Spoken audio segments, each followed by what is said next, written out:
I'm Nick Knudsen, joined by Will Miles. Welcome to Stand Up and Holler. Arkansas 39, Florida 36. Defense and critical errors prove costly as the Gators wrap up their SEC schedule at home. Florida's depth was tested this past week.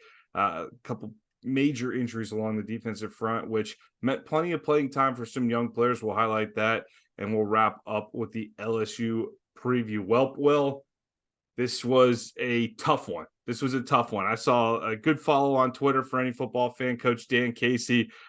He had this tweet this week. After winning a national championship, Lavelle Edwards was asked if he wanted a lifetime contract at BYU. He responded, "Nah, you guys would just call me in after a losing season and pronounce me dead." So no one has to tell Billy Napier that coaching's a rough business. He's experiencing plenty of it this week. Let's just jump right into the game. Defense really struggled down the stretch here. Overall, throughout the game, 481 total yards to the Arkansas offense that had not topped the 250 mark in its prior four outings, and was on their first game with a new offensive coordinator. Former Ohio State quarterback played up there under Urban Meyer. Kenny Guyton is leading the way for the Hogs. KJ Jefferson was definitely in the mix this week.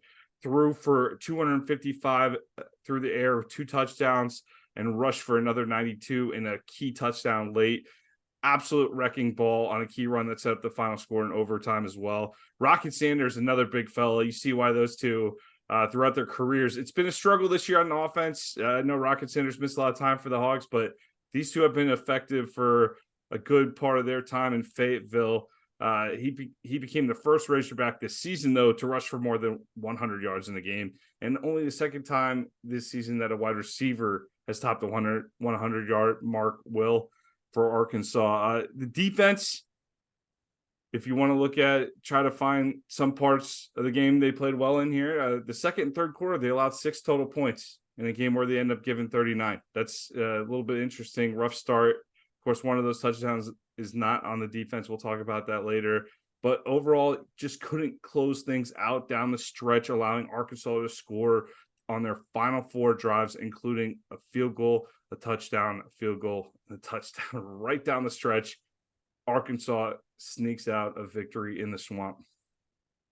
Yeah, I mean, look, the defense gave up 6.2 yards per play. Arkansas's average 4.5 all year long, so that's a 1.7 yard per play difference. Same thing for Georgia. They were averaging 6.8, got 7.4 against Florida. South Carolina averaging 5.1, got 7.4 versus Florida.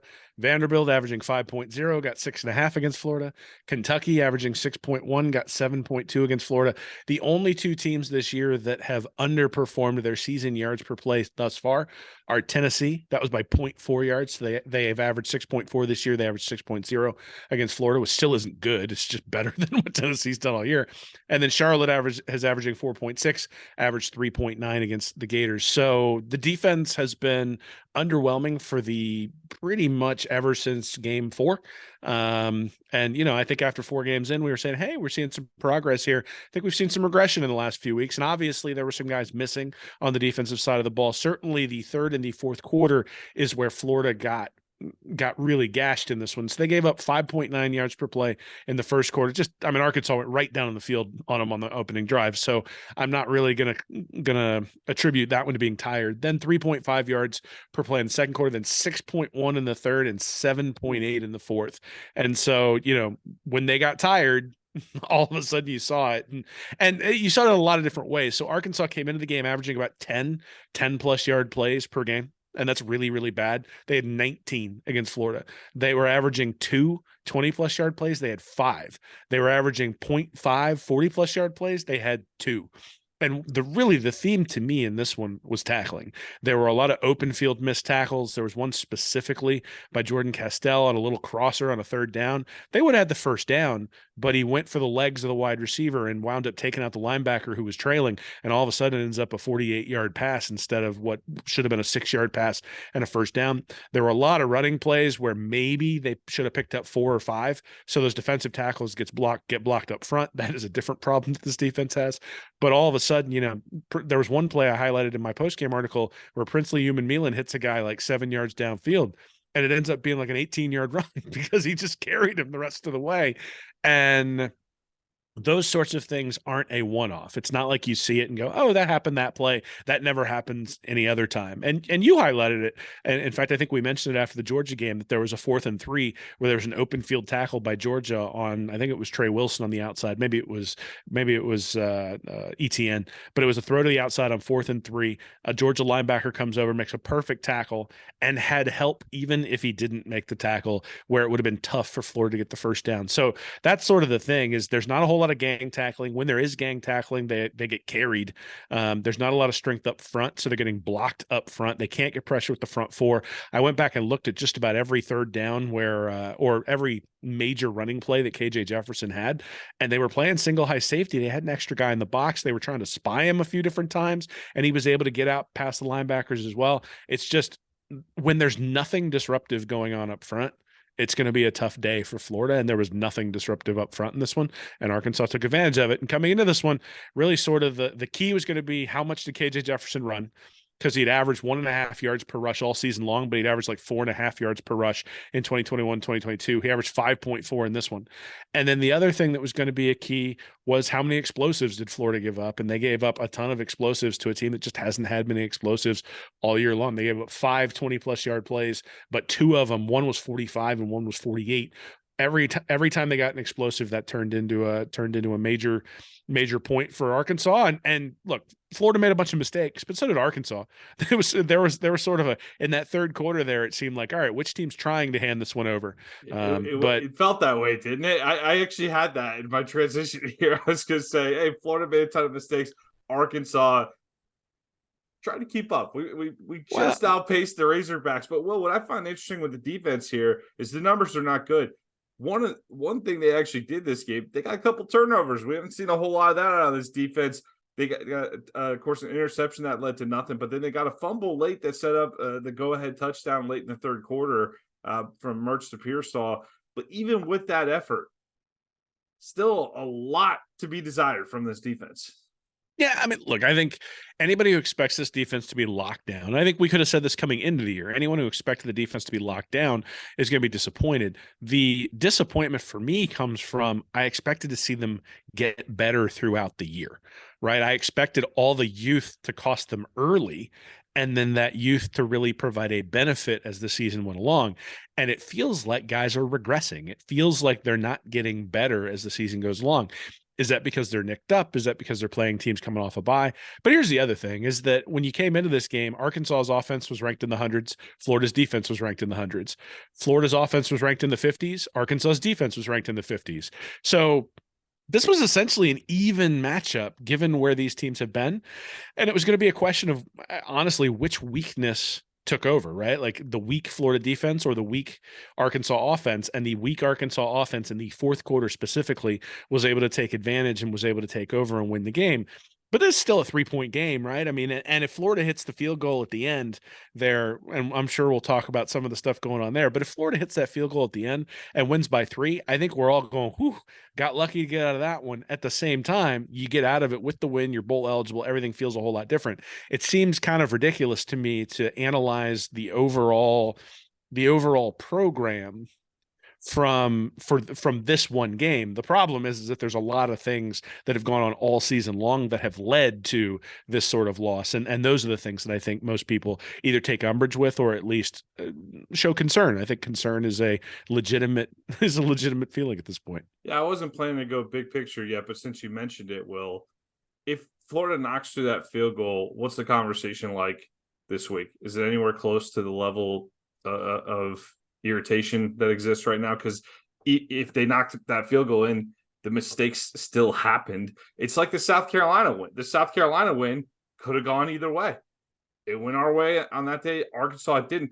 This is a team that does not have, we don't have a lot of extra room baked in to make all these mistakes that we seem to make week in and week out. And this group is played pretty sloppy football for the majority of the year, even in victories. Victories have not always been pretty. I mean, you don't complain about the wins.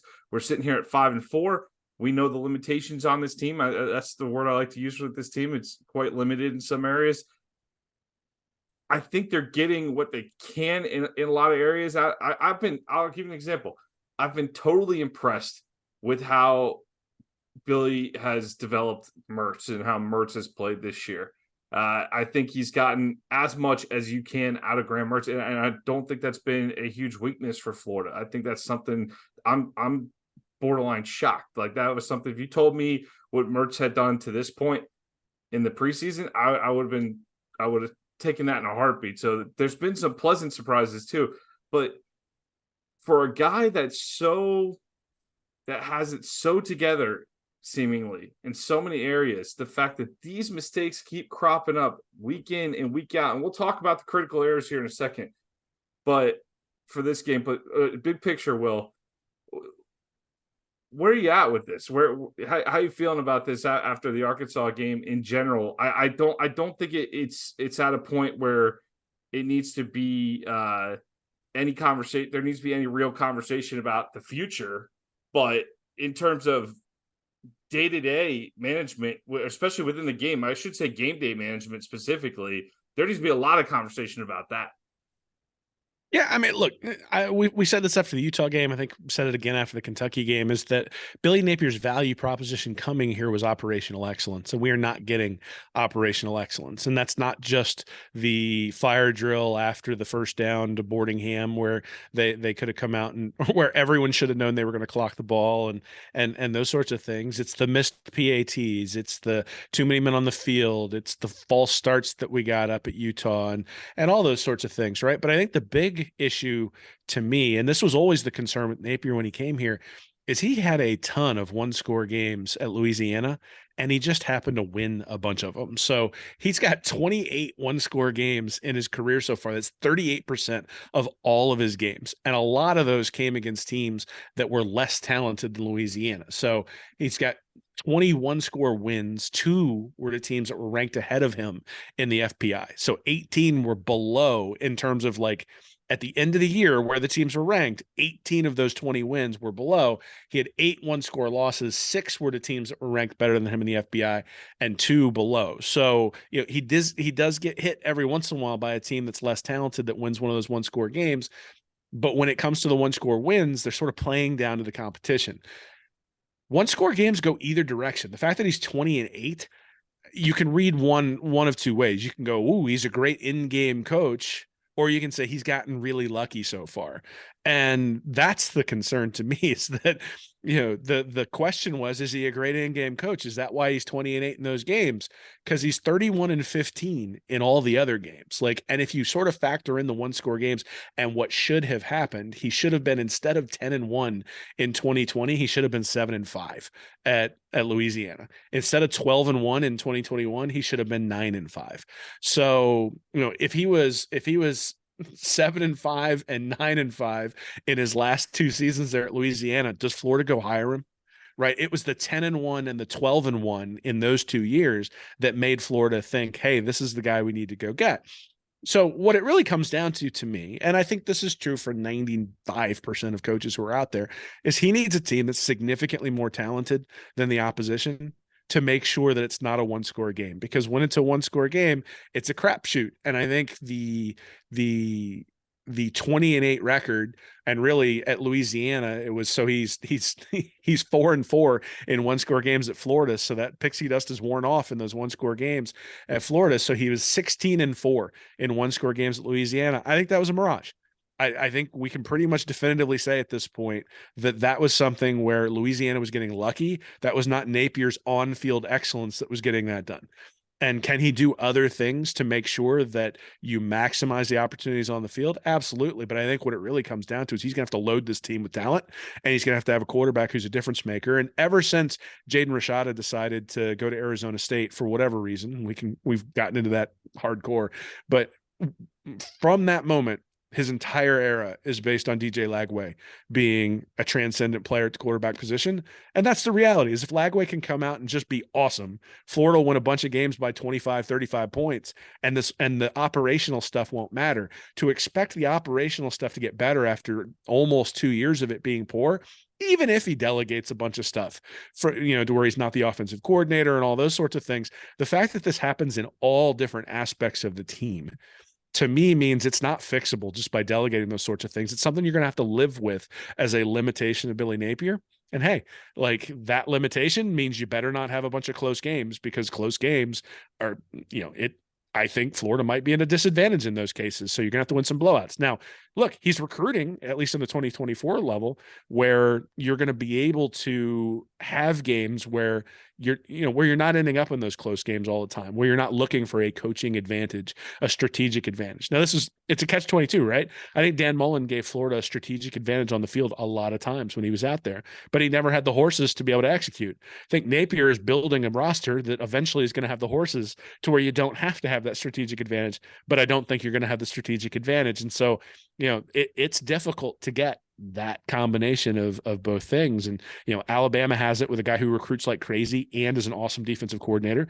Georgia has it with a guy who has proven over the last few years that at least he can make some key decisions at the end. But look, Kirby's not immune to making stupid decisions. His team just always wins by 40 points now. And, if he goes 1-1 in one-score games in a year, he plays for the national championship as long as that one game isn't in the playoffs. So I think that's what we've learned. What we've learned is that operational excellence, while it was the value proposition we were sold, is not the value proposition, at least on the field, that we're going to see. So it needs to be the value proposition when it comes to recruiting. And if the recruiting tails off at all in 2025 or 2026, then Napier's in trouble, because he needs those recruiting classes to overcome some of the stuff we're seeing on the field. I'm not making excuses for some of the silly mistakes you see out there week in and week out. However, did a little digging today. I was going through the roster. 82 out of 118 players on the roster are classified as underclassmen. It's nearly 70% of the roster, Will. Specifically up front, well, let's talk about the upperclassmen real quick.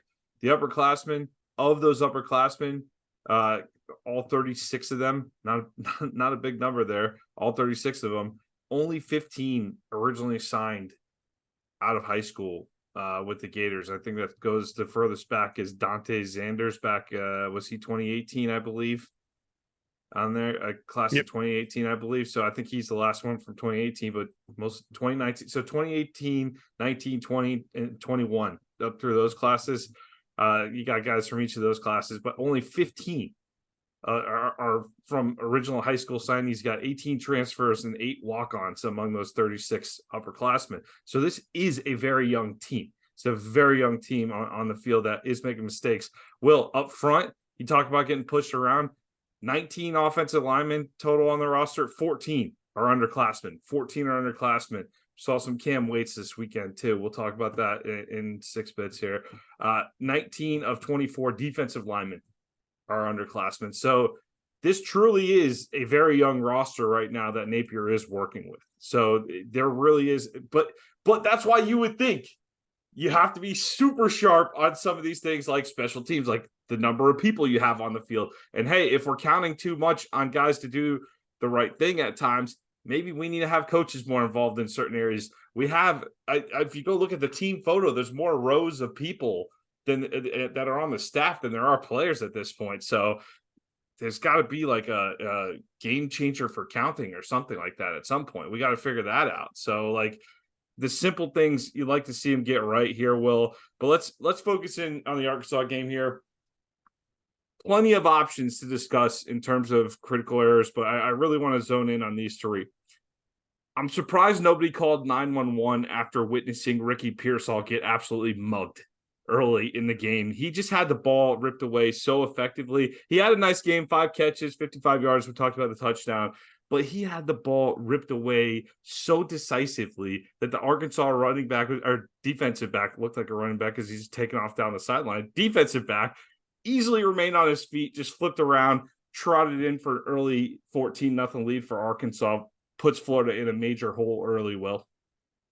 Yeah, I mean, look, I think Pearsall will be the first to tell you that can't happen, that you got to have the ball secure, but sometimes those things happen, right? And Pearsall's been an awesome player all year long. I don't think that Pearsall has been indicative of some of the discombobulation that we've seen, so I'm not going to throw him under the bus for that one specifically. Obviously, it's a killer turnover. Being down 14-0 essentially 4 minutes in is not ideal. Florida has to fight back.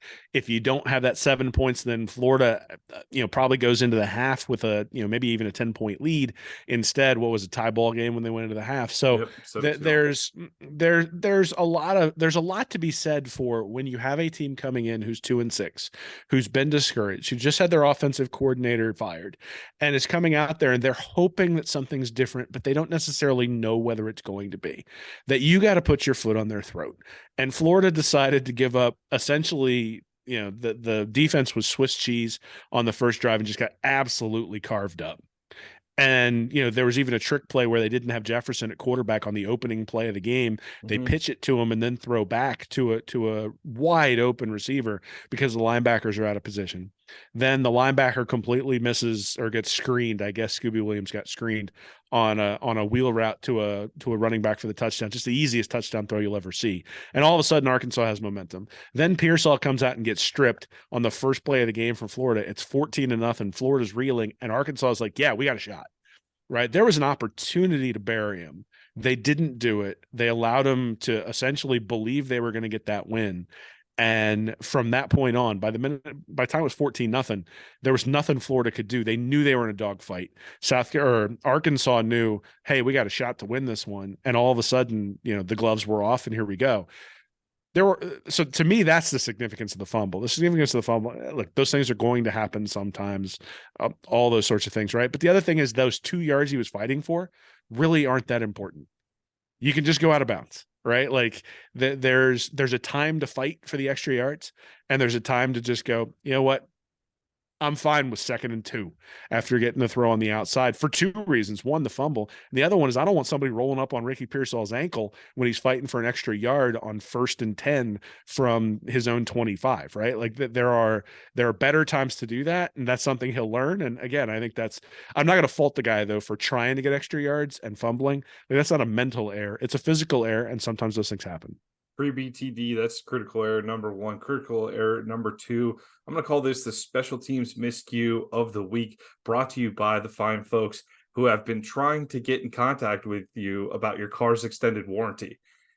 The bobbled snap, which cost the Gators an extra point to keep the lead at 3 points late there, Will, instead of going to 4, is worth mentioning. But you obviously got to go with the field goal team just sprinting on like they're going to battle while Mertz is he's in the offense. They're trying to get the ball clocked so that they could set up the winning field goal. I think I've had nightmares about Crawshaw's white towel waving while he's sprinting on the field. So I think I've seen that in my nightmares a couple times this week here. The confusion ends up costing the Gators 5 yards, and thankfully it didn't cost them a 10-second runoff. That could have been a huge story, but thankfully it did not. The rules did not call for that 10-second runoff in that situation. But ends up really not mattering too much at the end of the day, because I think Smack would have pushed that forward. I think he would have pushed that to the right if he was from 39. That was pretty significantly right from 44, but ends up missing the field goal. Gators go to overtime, end up dropping the game in the first overtime. So that's critical error number 2, Will. Yeah, so I mean, the extra point completely changed the complexion of the second half, right? Missing that extra point meant that there were a couple of times where Arkansas was driving and could settle for field goals to tie it, as opposed to having to go for a touchdown. Whether that's a good thing or a bad thing, I don't necessarily know. But the last drive where it was 33-30, Florida's ahead by 3, sure would have been nice to be 34-30, right? Or there might have been opportunities to go for 2 later in the game. When Arkansas gets that touchdown, they would have then had to go for 2 in order to pull ahead by, I think what it would have put them ahead by, well, maybe they wouldn't have gone for 2. They would have just kicked the field goal or kicked the extra point, would have been up by 3. Anyway, it changes stuff in the second half. So I don't think you want to necessarily poo-poo that. Anytime you just give a point away in a game that you lose in overtime, that's obviously important. It's not as simple as saying, oh, they would have been ahead and, wouldn't have had to drive, like all that stuff. It would have changed the complexion, but it would have changed the complexion. As far as the field goal, there are a couple things there. One is that Arkansas called a timeout before the play to Boardingham that put Florida in position. That's the thing that I have the most problem with. Not that Florida was discombobulated on the sideline and didn't know what to do. If it had been like they were driving. So if you think about the game against LSU in the fog back in 2020, They went flying down the field because they had like 18, 19 seconds when they got the ball. And Kyle Trask hit a couple of throws to Kadarius Toney to put him in field goal range. If the same thing had happened in that game, I'm actually not as critical of the field goal unit as I am here, because they didn't have time to sit there and talk through every single scenario in that case.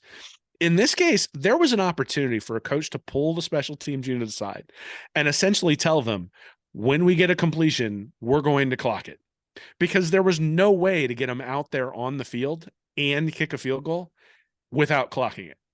Like even if they'd thrown the ball to Boardingham for 3 yards, they were going to have to clock it because because there just wasn't enough time to get the unit out there. So that to me is the problem. The problem is that you had a timeout beforehand. You knew what you were going to run.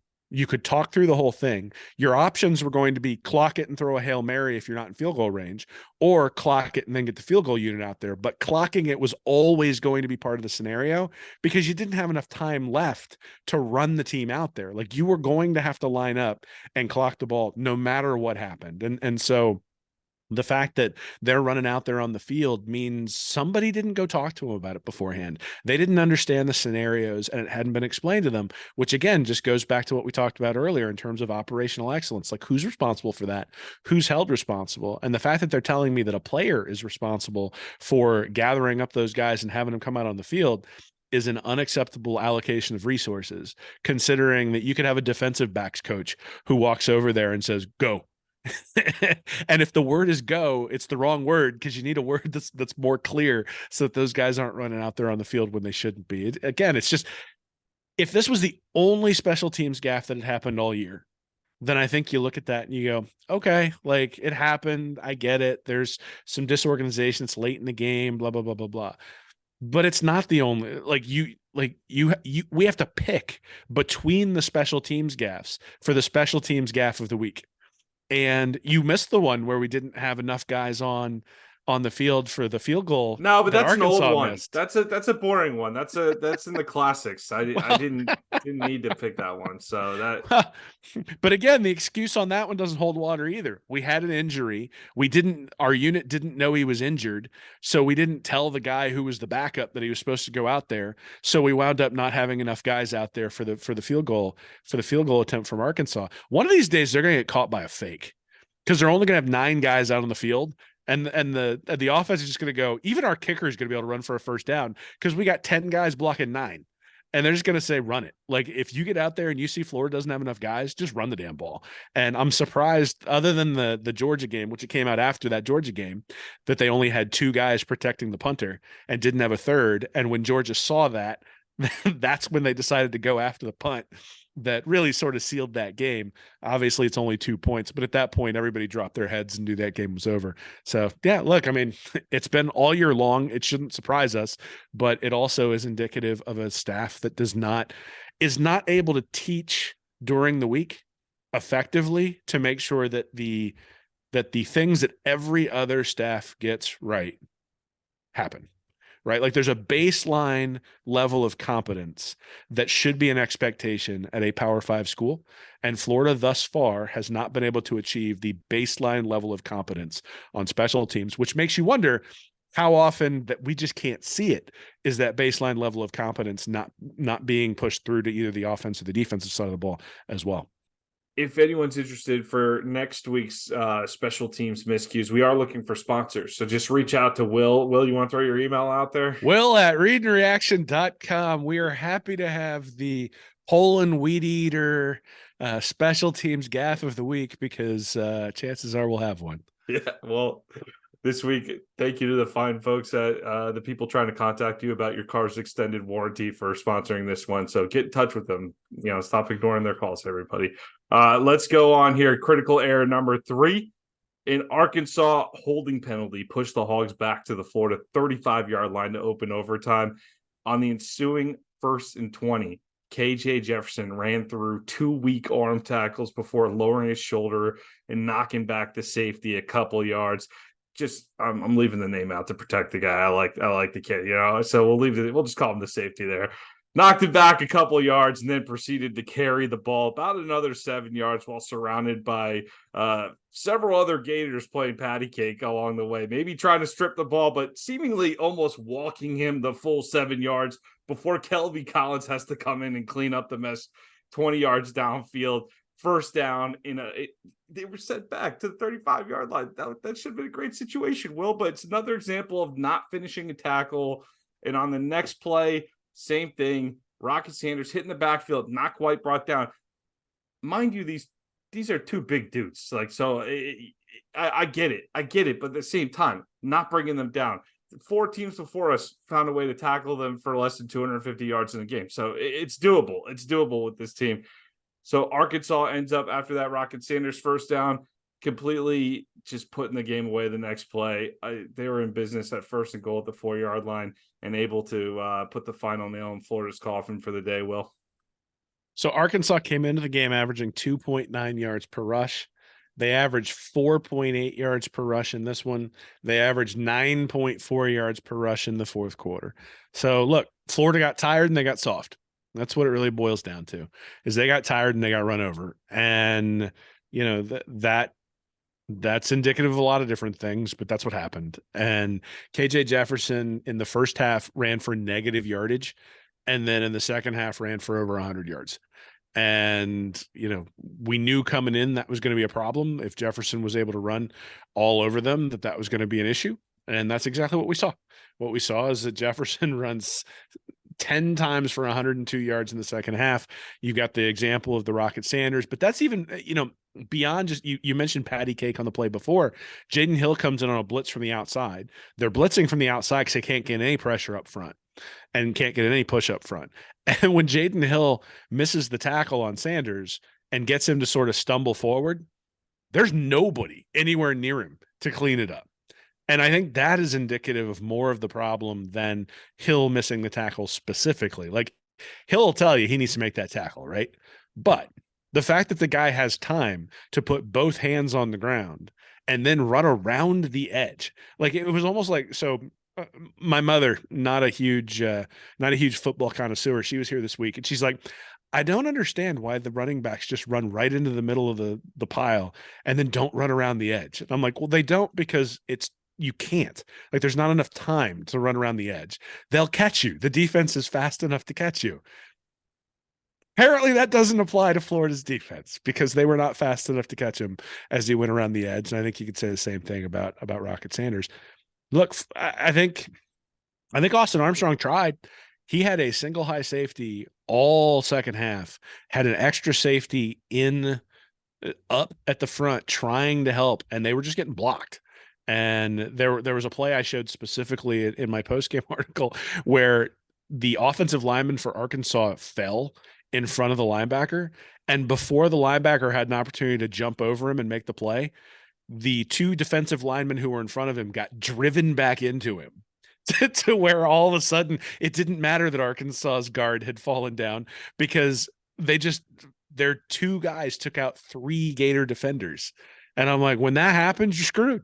Like, when the offense has a disadvantage for blockers for the defense and still is able to win, you're going to have problems. And that's what's happened. What happened was, especially in the second half, they just got out physical. They got beat up front by Arkansas. An Arkansas team that hasn't beaten anybody up front all year. And that's the thing that I think disturbs you about the defense, is that it's not like they got beat up front by Georgia, though they did 2 weeks ago too. It's that they now just got beat up by the dregs of the SEC, essentially, which means that's kind of where Florida's defense is. Well, we'll stop torching everybody about the Arkansas game in terms of the big mistakes, but a couple general notes here before you head out. I do want to note that this Florida team didn't take its first lead until the end of the third quarter on that Mertz to Pearsall strike after the fumble recovery. So much like the Carolina game, this team did compete all the way down to the wire there. So unlike South Carolina, like I said, it ended up on the wrong end of a close game there. Florida also on offense scored 4 of their last final drives, the missed field goal being the only one they didn't score, and gave the team a shot to win late. You know, Mertz goes 283, 3 touchdowns, no interceptions, 36 points should win you a lot of games. Like this is not the game to have the Billy OC talk. If you want to talk about it in terms of operation, fine, but 36 points should win you a lot of games. So the Gators offense goes for almost 400, 394 total. So I just want to stress offense was not the issue on this Saturday in the Swamp, Will. Yeah, so if you look at points for and points against, you can sort of calculate an expected win percentage, and Florida should be 4-3 in their 7 when you take McNeese out of it, they should be 4-3, and so they're 5-4 overall, right? I mean, it is what you expect. If they had a top 24, if they had a top 20 offense, points scored, points for, points against, you'd still expect them to be 4-3 in those same 7 games. Mm-hmm. So that's the reality, is that this team is limited in a lot of different ways, and the limitations are a problem. It just is, right? The limitations are not on the offensive side of the ball, they're on the defensive side of the ball. Defense is giving up 39 points to Arkansas. 39. Did they give up 39 points to Georgia too? And then what? How many? Yeah, 42. I mean, 42 to Georgia and then 39 to South Carolina. So somehow they're 2-2 in the last 4 games, even though they've been giving up 40 points a game to at least 3 of those guys. And they gave up 14 to Vanderbilt. So, and even in the Vanderbilt game, I think they got lucky to only give up 14. So, defense is the issue, no matter what happens on the offensive side of the ball. But like you said, you score 36 points, you should win a bunch of games. Certainly if you score 30, if you'd have told me Florida was going to score 36 points against Arkansas, I would have told you they win by 2 touchdowns. Yeah. Yeah. So the offense is scoring and getting things done there.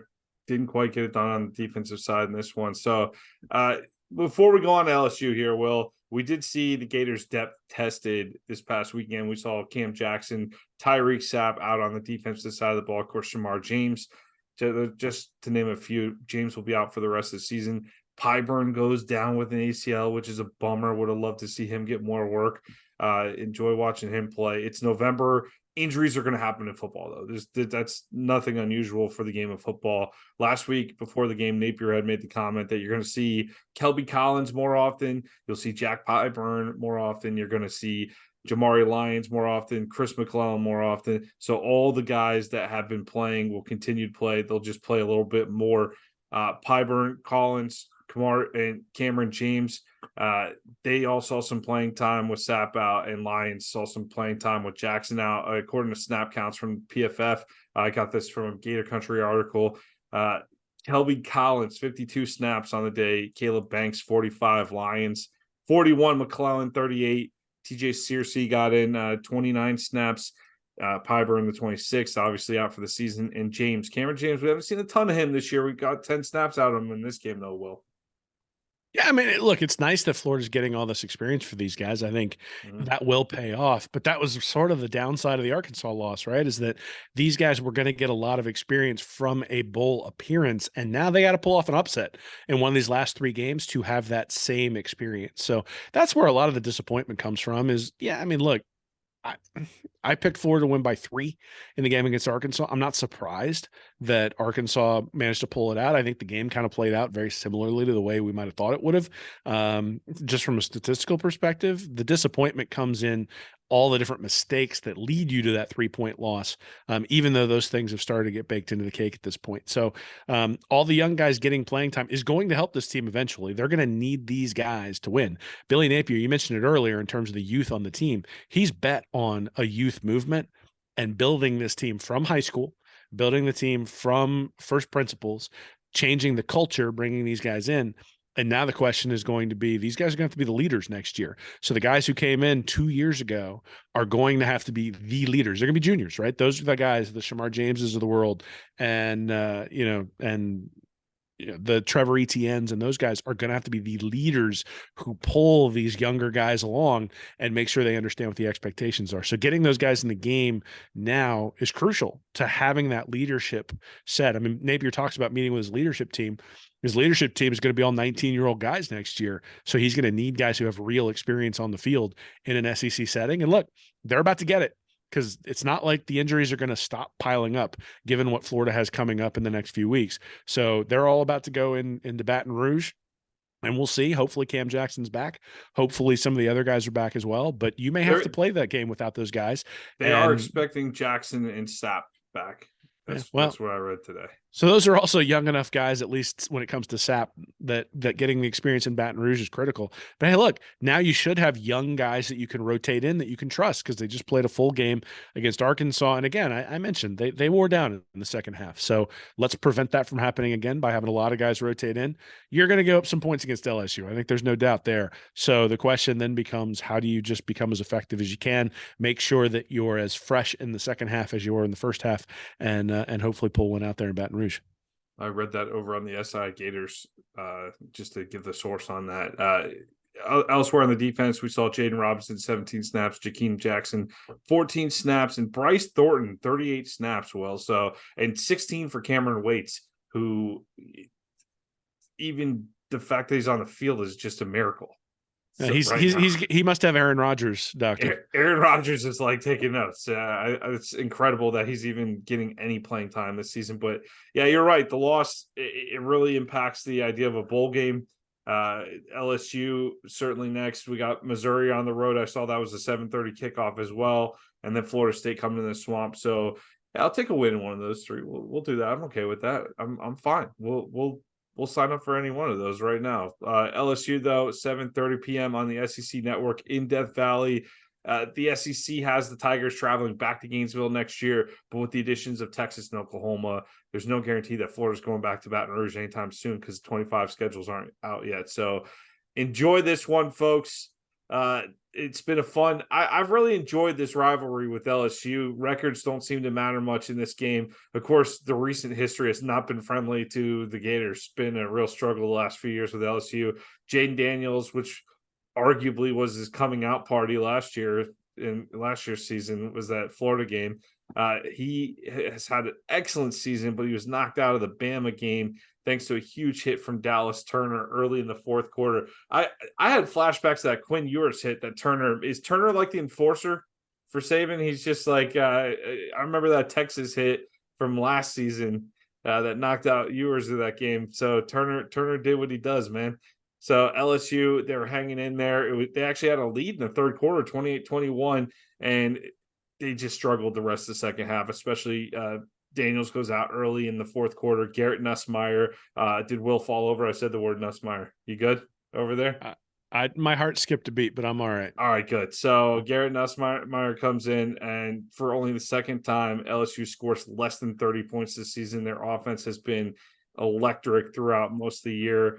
If they win that game in Baton Rouge, Daniels might be the front runner for the Heisman right now, but didn't get it done. LSU falls to 6-3 on the season. They're coming into a game where really they've had a bad second half in Tuscaloosa, a bad second half against Florida State, and then just the defense struggled all day with that Ole Miss offense. So it's really the story of, can their defense slow anything down?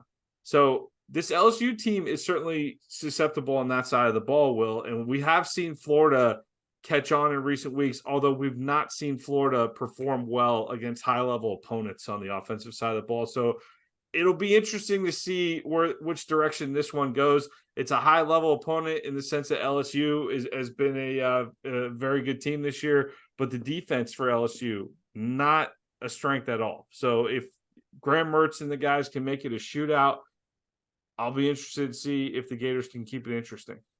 Yeah, so I think there's a couple of things here. Jaden Daniels, a QB rating of 199.8, and he's also averaging 6.7 yards per rush on 102 rushes. So given that Florida just allowed KJ Jefferson to run wild on him, Jaden Daniels being in there in the lineup would be a major issue for them. Garrett Nussmeier, not the same quarterback, right? 56% completion percentage in his 3 years at LSU, 7.6 yards per attempt, QB rating of 128.6, and he's averaging negative 8.3 yards on the ground. So he is sackable. He is not a guy. He might be able to extend the play with his legs a little bit to get the throw off, but he's not a guy who's going to threaten you downfield in a read option type of scenario like Florida just got burned on last week. So I think major storyline here if Jaden Daniels can't go If Garrett Nussmeier looks like an all-star against Florida's defense, I don't know that that necessarily says a ton about Nussmeier. I think it might say a lot about Florida's defense. At the same time, it completely changes the complexion of what LSU does on offense. And probably, their offense right now is like the number one offense in the country, at least in terms of yards per play. They're third overall in points per game. They're first in yards per rush, and they're second in yards per pass. But that yards per rush is augmented so much by Jaden Daniels that their rushing offense is actually going to go down if you get rid of him. So last week's meeting against Arkansas was weakness on weakness and strength on strength. Arkansas's offense and Florida's defense were clearly the weaknesses, and so that was where I sort of zoned in. This one's different. This is sort of LSU's offense is clearly their strength. Florida's defense clearly their weakness. So you got strength on weakness. I think you could say the same thing about Florida. Florida's offense is their strength overall, and LSU's weakness is their defense. And it's interesting when you go look at the numbers. Alabama's 49th in the country now in yards per play, and that's after absolutely strafing LSU last week. Florida's 53rd. So Alabama and Florida's offenses are essentially equivalent, and it didn't look like LSU had any hope of stopping Alabama at all. Now, Graham Mertz is a much different quarterback than Jalen Milroe, and so they're not going to be able to attack him the same way. But the idea that Florida shouldn't be able to keep up with LSU's offense, I think, is a misnomer in this one. So, look, I think this is the only opportunity Florida has to get that sixth win. I think Missouri is a pretty well-balanced team. It's on the road. It's going to be cold at night. I think Florida State, also a very well-balanced team. That one you're sort of relying on the rivalry and the emotion and that sort of stuff to keep you in it. But in terms of like the overall statistical profile, there's no reason to pick Florida in either of those games. This is one where I think you look at it and say, look, the best win for LSU is over Missouri. And that was one where it was back and forth the entire game. And Missouri made a couple of turnovers, and LSU was able to pull away because of Jaden Daniels. Florida's best win's Tennessee, which is actually a better win than a win over Missouri, given sort of the profiles of those teams thus far. Obviously, that one's in the swamp. And obviously, Joe Milton was not playing full cylinders, and still, Milton isn't the best quarterback in the world. But the losses for LSU are against top teams, so Florida State, Ole Miss, and Alabama. And so the question then is, well, are they a top tier team, or are they significantly below that? And how significantly below are they? I think Florida's not a top tier team either. But again, losing to Utah, losing to Georgia, the Arkansas loss, and the Kentucky losses are sort of mid tier. So those are teams that LSU probably would have beaten. And, but they would have beaten him with Jaden Daniels. When you take Daniels out of there, if Nussmeier's playing, all of a sudden, I think you're on much more level playing ground. And I almost like in this one, and obviously LSU doesn't have as much riding on it, but I like in this one to 2020 when LSU came into the swamp. Everyone was very disappointed with Ed Orgeron's team. He had either been fired or was about to be fired, and everybody knew he was a dead man walking. And Grantham's defense came out there. Dan Mullen decides to sit Kyle Pitts, and the fog rolls in. Everything goes weird, and all of a sudden, Florida's in that game. I think it's sort of the same thing I said about the Arkansas thing, is that Florida's going to come out there, and if LSU puts up 2 quick touchdowns, game's over. But if Florida can come out there and can jump on them, can get a turnover, can make it through the first quarter where they're ahead, I think that gives them the belief that they can do it. And I think LSU's the team that then tightens up. Florida's the team that's sort of playing with house money at that point. No one really expects them to beat this juggernaut offense on the road after losing to Arkansas. I think there's going to be a little bit of a chip on the shoulder type of thing. And as long as they don't fall apart early, this game will be really, really close. Because I do think LSU has a lot of disadvantages that Florida should be able to take advantage of. And let's pray it doesn't come down to anything on special teams. Too. So let's hope for that too. I don't know, Poland Weed Eater. Who wants to sponsor next week, man? I tell you what, we'll get a sponsor, and then you can be the person who breaks the hex. If we don't have a special teams gaff next week, we'll be like, hey, it's because these people sponsored the gaff of the week that we didn't have a gaff and that we were able to win. So you can help us get rid of that hex if you come sponsor it. Man, oh man. Tough times, everybody, right now. I don't think this week's the week to sit there. Like, look, you go back, you can read our preseason magazine. We talked about the idea of patience heading into the season. I know people are tired of hearing about that. I know there's expectations at Florida. This is not a forever patience. It doesn't last forever. Personally, Will, I'm tired of the turnover. We've chewed through 4 coaches in the last decade here. We're trying to chew through our 4th in the last decade here. It let's take it easy. Let's figure it out. Like, we got a few more things to figure out. I'm very anxious to see TJ Lagway next year. I think Graham Mertz has been a pleasant surprise. I think he's not there's no guarantee that Lagway's starting right out the chute. I think Mertz has done enough this season to make that a legitimate competition going into the spring. Well, good. There needs to be a lot of competition because, I'm Urban Meyer in the Swamp Kings documentary talked about going 9-3, and that the fan base had him worried that if he did it again, he was going to be out. And that's the minimum expectation at Florida. And next year's schedule is certainly a pretty decent gauntlet. And we may not be picking him to go 9-3 next year, but that's the minimum expectation at Florida. Eventually, if you're gonna be winning, like 9-3 is not good enough. Like 9-3 is what Tennessee does while we're going 11-1. And Butch Jones was jettisoned from Tennessee, and heck, even you think about like Nebraska, right? With Bo Pelini, he was winning 9 games a year, and they got rid of him because that wasn't good enough for Nebraska. Now, obviously, things have sort of gone in different directions for those teams after they've gotten rid of those coaches, and maybe they should have been thankful for 9 wins at a time. But that's not the expectation at Florida. And Billy Napier, I think, in many ways embraces that as the expectation. You don't come to Florida if you don't embrace that the expectation is national championship or bust. But look, if this team has the appropriate level of competition, if they have the appropriate level of recruiting, and if they have the appropriate talent at quarterback and they can fix the operational issues, there's no reason that with a 12-team playoff next year, they shouldn't be in that conversation, given the schedule that they have, right? That you should be able to drop 2 or 3 games and still have a legitimate case to be in that discussion, given the teams that they're going to have to play. But if they're 7-5, I can understand why people would be upset. And so, look, I think I'm not ready to get rid of Billy Napier right now. I don't think that makes a lot of sense. I think certainly there are some changes that need to be made. He even alluded to it in his press conference this week, that you're evaluating that stuff all year long, and now's not the appropriate time to make the change, but you're evaluating it and you'll make changes at the end of the year. So let's see what changes he makes. Let's let him bring in this recruiting class. Let's let him add to this recruiting class. Hopefully there's 2 or 3 more big time, top 100 guys who are going to come in along with it. And then you got to give them a couple of years to ride with that. But like I said earlier, I think an expectation at this point, given the history that we've seen, that Billy Napier is going to be some giant schematic difference on the field, I think is probably an unrealistic expectation. So we're going to have some special teams gaps. We're going to have some stuff out there that we look at and go, God, like if we could just fix that. But I don't think we're going to fix it. I think, we're looking 2 years in, that stuff isn't going to get fixed, at least not in a massive game-changing way. And so we got to live with that, say that's a limitation. Now, where are the limitations not there, and how do we go out and take advantage of it? And look, if Mertz pushes Lagway and Lagway can't beat him out, great. But Lagway needs to beat him out in order for Florida to get to where they need to be the next 2, 3, 4 years. And so, look, I think going into fall camp, if that's a legitimate competition, that's a good thing for Florida's program. Hopefully there's a bowl game then to get those guys in, get some extra bowl practices. Lagway talked about potentially coming in for those as well. And that competition starts right when the regular season ends and we can get going on to 2024.